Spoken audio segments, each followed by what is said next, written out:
Ada luka yang tidak bisa disembuhkan oleh waktu, tetapi bisa sembuh hanya dengan satu hal: mendekat pada Allah. Jika kamu sedang merasa kosong, terluka, atau kehilangan arah, video ini untukmu. Banyak dari kita tampak kuat di luar, tapi hancur di dalam. Kita tersenyum, tapi hati rasanya penuh sesak. Kita tetap jalan, padahal ingin berhenti. Kita tetap hadir untuk orang lain, padahal diri sendiri sedang retak. Self-healing bukan tentang lari dari masalah, tapi tentang kembali ke zat yang paling mengerti isi hati. Ada satu ayat yang menjadi pegangan banyak orang yang sedang berjuang. Ingatlah, hanya dengan mengingat Allah, hati menjadi tenang.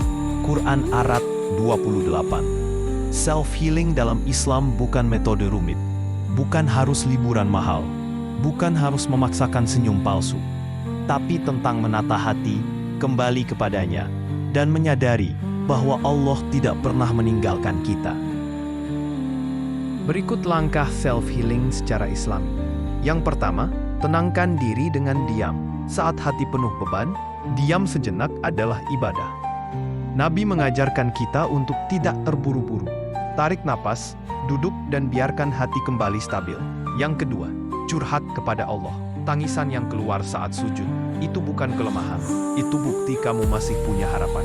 Curhat kepada manusia membuatmu malu, tapi curhat kepada Allah membuatmu tenang. Yang ketiga, ganti pikiran negatif dengan doa. Setiap kali muncul rasa aku tidak mampu, gantilah dengan doa. Hasbunallah wa ni'mal wakil. Yang artinya, cukuplah Allah menjadi penolongku. Yang keempat, ingat nikmat kecil yang sudah kamu dapat. Kita sering terluka karena fokus pada yang hilang, dan lupa pada yang masih kita punya. Jangan remehkan nikmat bisa bernapas, makan, keluarga, kesehatan, dan kesempatan hidup. Yang kelima, berlatih memaafkan. Kadang luka paling dalam disebabkan oleh orang yang tidak sadar telah melukai kita. Memaafkan bukan berarti membenarkan, tapi membebaskan hati dari racun kebencian. Dan yang keenam, sedekah sebagai terapi hati. Setiap kali kamu memberi, hatimu ikut sembuh. Sedekah itu seperti obat. Semakin kamu memberi, semakin Allah menyembuhkan. Ada seorang pemuda yang depresi karena gagal berkali-kali dalam hidupnya. Dia merasa tidak berguna, tidak punya masa depan, dan tidak pantas dicintai. Sampai suatu hari, dia membaca ayat, "Janganlah kamu berputus asa dari rahmat Allah." Saat itu ia sadar, mungkin dirinya gagal bukan karena Allah benci, tapi karena Allah ingin ia kembali. Self-healing Islami bukan perjalanan untuk menjadi sempurna, tapi perjalanan untuk kembali kepada Allah.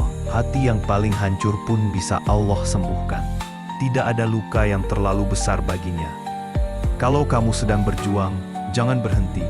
Allah melihat setiap air mata, setiap doa, setiap langkah kecilmu.